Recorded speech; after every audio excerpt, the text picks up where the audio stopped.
As battlefield dynamics in Ukraine continue to shift, Russia is escalating its nuclear posturing, mobilizing its RS-24 Yars intercontinental ballistic missiles in large-scale strategic drills. But what does this really mean?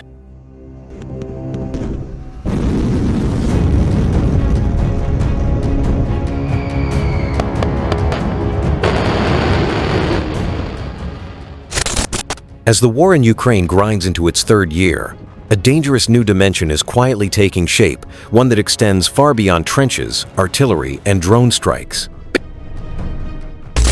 Deep inside Russia, mobile missile units are on the move.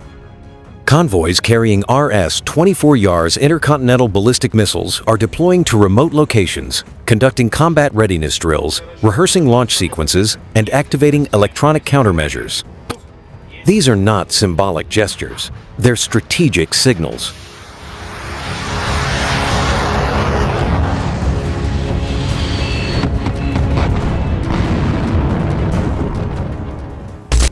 And they raise a question that's no longer theoretical. Could the Ukraine war push Russia to consider launching a nuclear strike? Specifically, could it involve the Yars missile system, Russia's most powerful land-based ICBM? Let's begin with what the Yars missile system actually is. The RS-24 Yars is a mobile, solid-fueled intercontinental ballistic missile capable of carrying multiple nuclear warheads, each capable of striking separate targets thousands of miles away. It's fast, survivable, and nearly impossible to intercept once launched. Mounted on mobile platforms, it can disappear into dense forests, tundra, or mountainous terrain, making it difficult for even advanced satellite networks to track.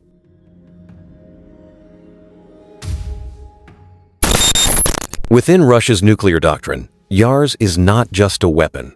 It's a strategic backbone. It exists to deter, but it's also designed to be used if the state perceives an existential threat. So the fact that this system is being activated more frequently and closer to real conflict zones should not be ignored. Russia's military doctrine allows for the use of nuclear weapons in two primary cases. One, if Russia is attacked with nuclear weapons, and two more, controversially, if the existence of the Russian state is under threat, even from conventional warfare. This is where things become blurred. If Russian leadership begins to view its setbacks in Ukraine, NATO support to Kyiv, or strikes near Russian borders as existential, that nuclear threshold could shift. Are recent Yars drills a direct response to Ukrainian counteroffensives? The timing suggests so. Each round of drills coincides with key moments on the battlefield. Ukrainian advances near key regions, deep strikes into Russian territory, and increased NATO involvement in arms transfers and intelligence sharing. Russia's answer: escalate the optics, roll out the Yars, show the world that nuclear force remains on the table. Realistically, would Russia ever launch a Yars missile during the Ukraine war? At this point, it remains unlikely, but the possibility is no longer unthinkable. Most experts agree that tactical nuclear weapons, smaller, short-range devices, are more plausible for limited battlefield use. But if Russia were to escalate dramatically, especially in the event of a direct NATO confrontation or if key command centers were hit, Yars could be a last resort retaliatory option. That's why these drills matter. They're not just for show. They train crews in wartime scenarios, simulate real-time strikes, and refine launch timelines. The more rehearsed the process becomes, the easier it is to implement under pressure.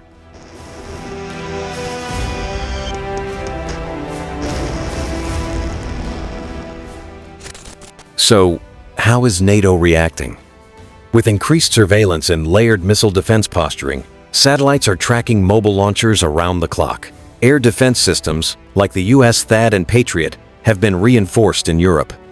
Meanwhile, NATO officials have issued sharp public warnings, but behind closed doors, the alliance is deeply concerned about any erosion of the nuclear threshold. What would happen if a Yars missile were launched, whether as a test, a warning, or a strike? If it were detected, the US and NATO would be forced to activate nuclear alert protocols. Depending on the target and warhead type, The response could range from full-scale retaliation planning to diplomatic and cyber countermeasures. The world would immediately be on the brink. This leads to another important question. Are we witnessing genuine military preparation or carefully calculated strategic signaling? The answer is both.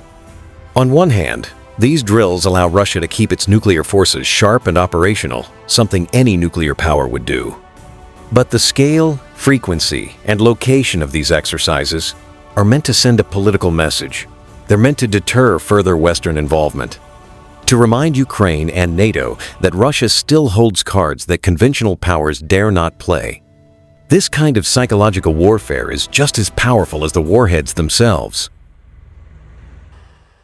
The mobilization of Yars systems doesn't mean nuclear war is imminent. But it does remind the world that Russia remains willing to leverage its nuclear arsenal not just as a final option, but as an active part of its day-to-day warfare doctrine. In a time when battlefield lines are fluid, alliances are shifting, and technology moves faster than diplomacy, the old assumptions about deterrence must be re-examined. Because in today's world, a missile drill is never just a drill. Part of Russia's intent here is psychological. Each time a Yars convoy appears on camera or a missile drill is shown in state media, it reinforces the narrative of Russian strength and readiness. It aims to deter not only Western governments, but also Western publics from supporting deeper military engagement. It is information warfare through visual intimidation. A missile launcher framed against a snowy forest is as much a strategic message as it is a military exercise. Interestingly, Ukraine has avoided taking the bait. It continues to focus on battlefield gains, while quietly preparing for worst-case scenarios. Western partners have been helping build secure communication networks, reinforce critical infrastructure, and train forces in CBRN chemical, biological, radiological, and nuclear defense. The Ukrainian position is clear. Escalation is Russia's threat, not their own. But the longer the war drags on, and the more Western assets are used inside Russian-claimed territory, the higher the chances of miscalculation. So could the Ukraine war push Russia to launch Yars missiles? The answer is, not yet. But the steps toward that line are being rehearsed, normalized, and communicated with increasing frequency. The risk doesn't lie in certainty, it lies in uncertainty. It lies in perceptions, pressure, and missteps. As the conventional war grinds on, the nuclear shadow grows longer. And the world is watching.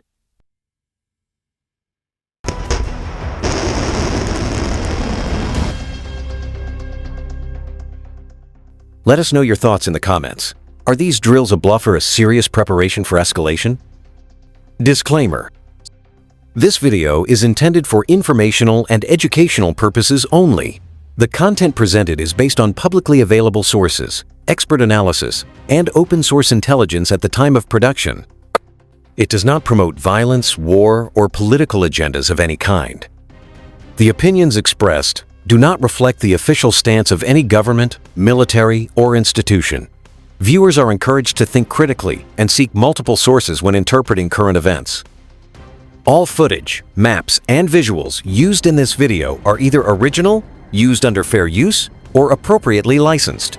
No confidential or classified material is included.